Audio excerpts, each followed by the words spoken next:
Yes. Yes, if you have something like a broken bone, like a broken shoulder, leg, collarbone, hip, or something that is traditionally corrected by surgery, if you have anything natural that can make the body heal itself.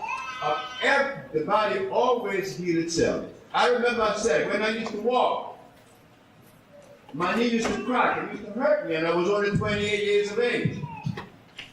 I started taking sea moss every day. And now, I does things with my knees that is very incredible. I fall on them. See, I always fall on them. I fall on concrete on my knees. I don't feel any pain. But once ago, I used to walk and feel pain.